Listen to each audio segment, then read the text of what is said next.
However, he doesn't understand the difference between bacon and Canadian bacon. Hello? This I thought was a simple distinction. Bacon, very thinly sliced, very crispy. Canadian bacon, like a big pork chop on top of your pizza. Canadians don't seem to understand that. I don't know why. What's about for you anyways? But yes, he is from Canada. And he's been up here many times, and he's wonderful. You're going to love him. He's the sweetest guy you ever met. That doesn't make sense, but he is a comic. Sweetest man you ever met. Ladies and gentlemen, Mr. Mike Miller.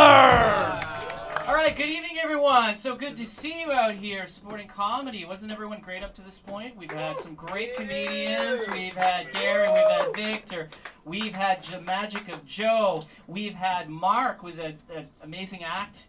I was literally crying over there. I was literally crying. He knows how to make me cry. He knows how to make me laugh, and he knows how to make me cry. So anyways, it's great that you guys are out here tonight. So, I don't try to read the news because it's so depressing. You know, the news is very depressing. There's always bad news, things going, people dying, bus crashes, plane crashes. But, I was reading the news, and I like to read it now and again, and I was reading the Japan Times, and they had an article recently about a phenomenon in Japan maybe you've heard of, and maybe some of you guys work for this kind of a company. It's called a burakukigyo. Has anyone who's heard of this term here, burakukigyo?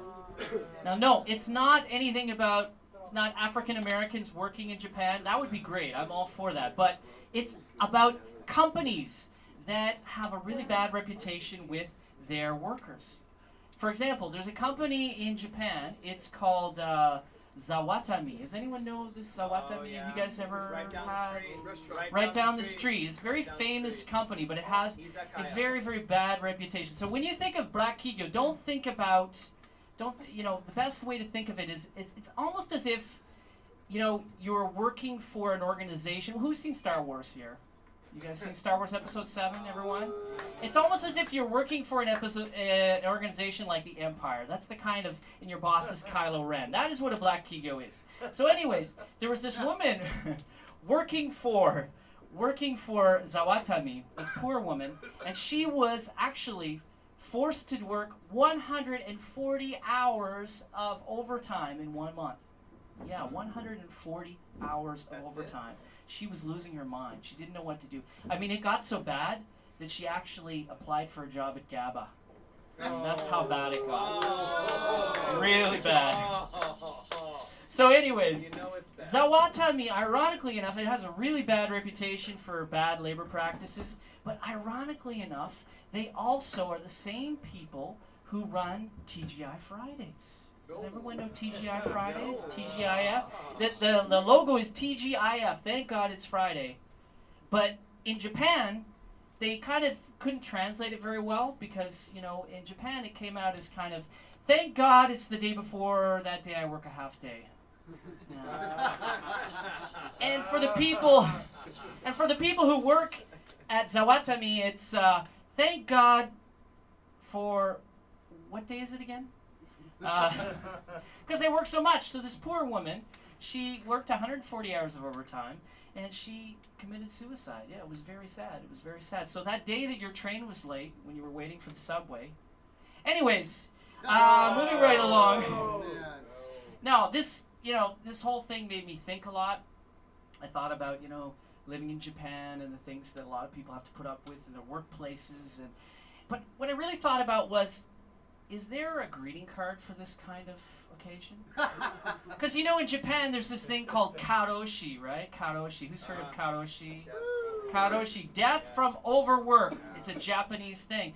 So I'm thinking they need to have some cards in this country, for that occasion where someone a relative passes away from karoshi. It's, for example, so sorry your son's boss was a jerk and he died from overwork. My condolences. Something like that. Something nice. I'm sorry.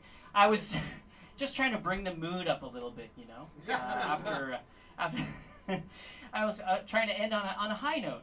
But anyways, life is actually not that bad in Japan for most of us. We're here. We've got beer, right? Right? We're drinking. We're having a good time. Right? Wow, I hear an echo here. How many people? Are you guys all English teachers? What's going on? I see so many long faces. It looks like looks like you guys are gonna be. You guys have the faces of Nova workers that are gonna be going out tomorrow and handing out tissues in front of the train station. What's going on tonight, people? Anyways, but you know the thing is, I don't want to get on to too much of a dark subject. But, you know, when you think about how you want to die, you know, you don't think about... But you don't think about, you know, I want to die at work. The last thing you want to see when you die is a photocopier or a blinking light on your monitor telling you that you've got mail. That's the last thing you want to work. You know, you want to see when you die. But a lot of people, you know, men, have this fantasy about, you know, dying. They're like, you know, the last thing I want to do when I die? I want to die after making love to a beautiful woman. Which is ironically the nightmare of most women, is waking up next to a decrepit old dead man. You know, first of all, there's the police inquiry. You know, you have to answer the questions. Well, I don't know, officer. He must have climbed up the outside of my building, through the open window, and gotten into my bed that way. I really don't know. Then there is the uncomfortable talk with the man's wife. So how do you know my husband? I'm his hairdresser. You know? Anyways, just thinking. So, there's many ways to go. The way I want to go is by drinking Maker's Mark at GC Live. That's the way I want to go. Yeah. All right. So, let's move on to some lighter subjects. The Black Plague. Zika virus. No. We're going to move right along. But anyways, you know, the thing is, I'm drinking good Maker's Mark here today. It was poured by my friend Dave over there, who I'm sure you're well acquainted with. He's a very good bartender here at GC Live. And I like to drink. I do like to drink. As some of you know, I've used this in my material in the past. I've talked about drinking, yes. So I'm going to talk a little more about drinking. I like to drink. When I drink though, I don't. Drink a little bit more about talking. I'm so drink. Oh my, that was good. When I drink, I talked last time, for those of you who were here at the last show, I see maybe, yeah, great. We got someone for the last show. I talked about how, you know, when I drink, sometimes you get angry about weird stuff. You get, you know, like Star Wars versus Star Trek, and, you know, you get into these arguments about things that have no meaning. But actually, I'm not really an angry drunk. I'm more of what I call a sleepy drunk. Yes. I was out. I turned 41. Last week, and I went out with those two fine gentlemen over there sitting at the back, Chris and Robert, and they took me out, and I had a great time. But, you know, they've seen that side of me. So when I get out, when I have a few, I get very tired. You know, the problem is this. Go out, having a good time, looking around and seeing the women, you know, making sly glances at the ladies, like, hey, yeah, how you doing, you know. Then I go out and I have one more drink. At that point, I don't care anymore. I don't care if it's ladies or guys. I'm just like, I'm just going to drink more and more and more. And then, at a certain point in the evening, the wood grain on the table becomes very interesting for me. Very interesting for me. So when I think about my drinking history, when I go around to all the bars, I don't go out as much as I used to, right, Chris? I'm not out every night, right? Right, Robert? I'm not out every night. Yeah, I've got an alibi. So when I go out, you know, and I'm going back to the places where I've drank a lot, I don't feel nostalgia for, oh yeah, there's the bar that I fought at, you know, the Red Rock. Oh yeah, I remember I got in a fight over there.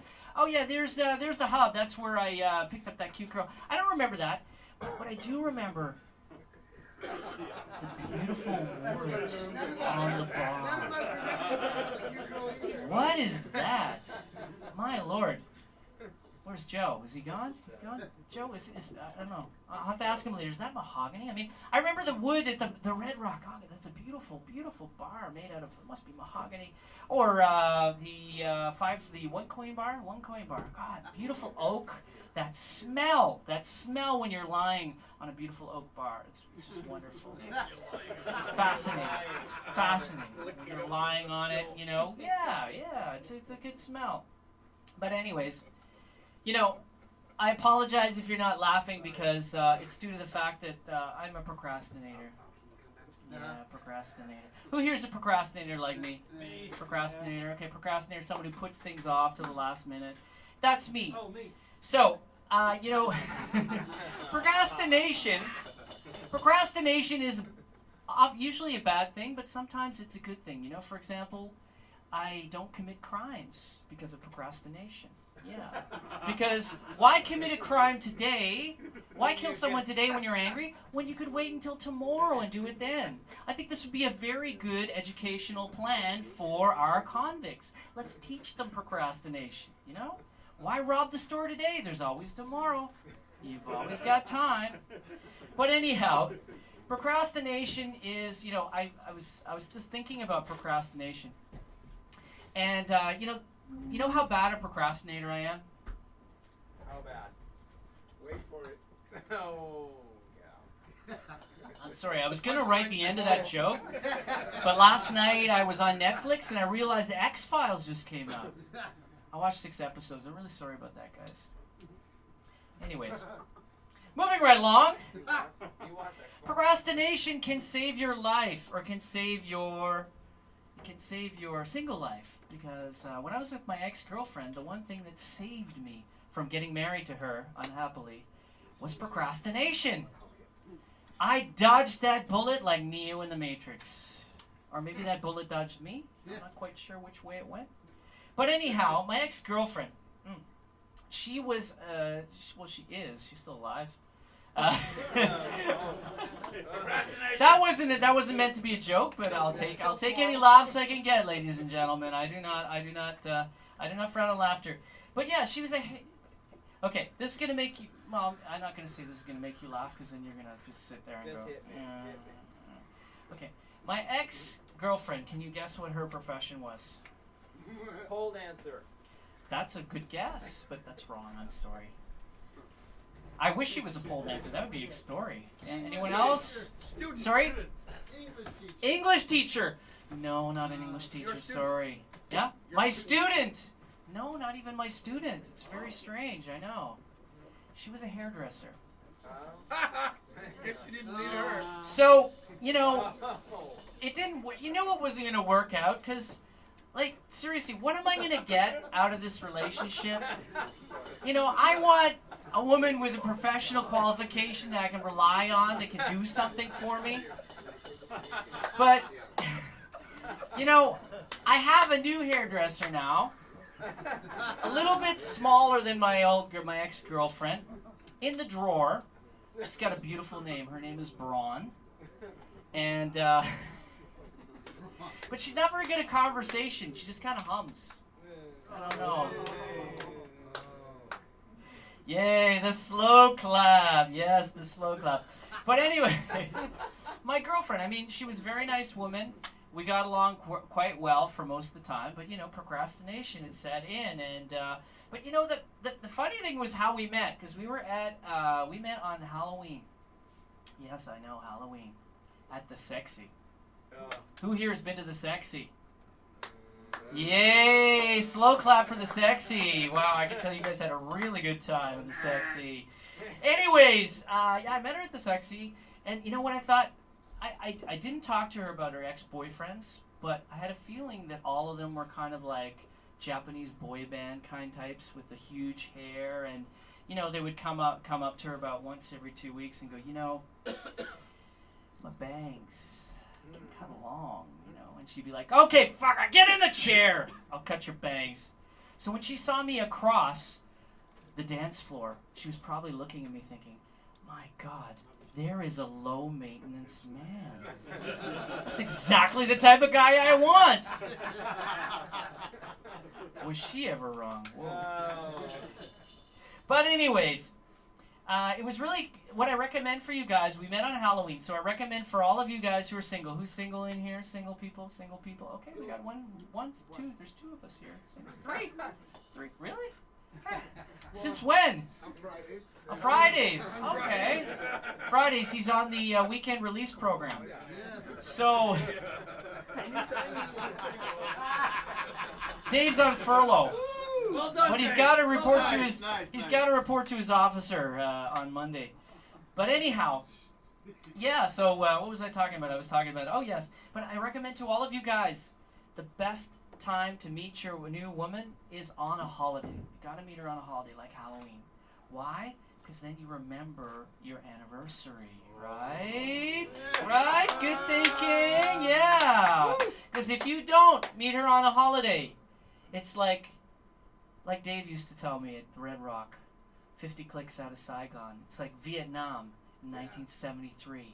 It's a jungle. The calendar is a jungle filled with booby traps, tripwires that will, you may trigger and lose a limb. And you know what limb I'm talking about, man. Ooh. Do you remember my name? If- Lim? Yeah, exactly. If you wow, personal stories coming out here. Wow. And you want to elaborate? Well, I don't Maybe know. later in the I evening? mean, as far as I'm concerned, every Japanese girl's name is Unko. Yellow card.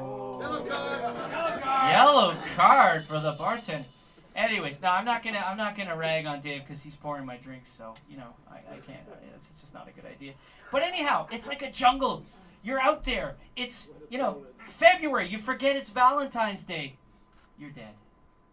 You forget it's December. You're out there. You forget. Oh, it's Christmas is coming up or whatever. You're like, oh my God, Christmas is tomorrow. You have those oh my God moments. That is what it is. That is why we have a friend in Japan, man. We have a friend. It is called the convenience store. If it was not for the convenience store has saved so many relationships. Because on Valentine's Day, it's 10 o'clock, the day before Valentine's Day, all the cake shops are closed. What's open? The convenience The store. convenience store, right. Christmas Eve! Not Christmas Eve, the day before, let's say. The day before Christmas Eve. What's open at 11 o'clock? The convenience store, right. So, when you forget about an important date, you can go to the convenience store and buy some cake, some candy, something like that. It save your relationship. Yes, the convenience store.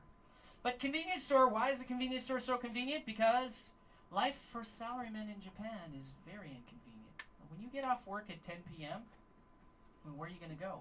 Apart from the Red Rock, or the Hub, or the Kabakura, or the Hostess Bar. Where are you going to go? Where are you going to go for your meal? Where are you going to go to get things done? You're going to go to Convenience store. where? The convenience store. That's right. That's exactly right. So, it has everything that you can possibly need for your life. It has food. Dinner. Check. It has Clean socks. beer. Check. I'll get to that one later. That's coming up. It's got ATM. Check. Pornography. Check. Everything a salaryman needs can be found at the convenience store. And yes, it is very convenient. And like Dave was mentioning, yes, it also has a thing. It also sells underwear and socks for the dedicated salaryman who, finishes work at 6 a.m. Maybe he grabs his pants. I hope not. Maybe he goes out drinking and grabs his pants. For the dedicated salaryman who, leaves work at 6 a.m. and has to get back to work by 7 a.m. What are you going to do? You go to the convenience, get yourself some clean underwear and some socks. Yeah. But anyways, that is me for tonight. Thank you very much, ladies and gentlemen. I'm off to find some good wood grain. If you can recommend any bars, I would be much appreciative. Thank you very much. My name is Mike Miller. Thank you for coming out tonight, everybody. Have a great night. Bye-bye. Thank you, Mike. Ladies and gentlemen, thank you again, Mike Miller. Well done, sir.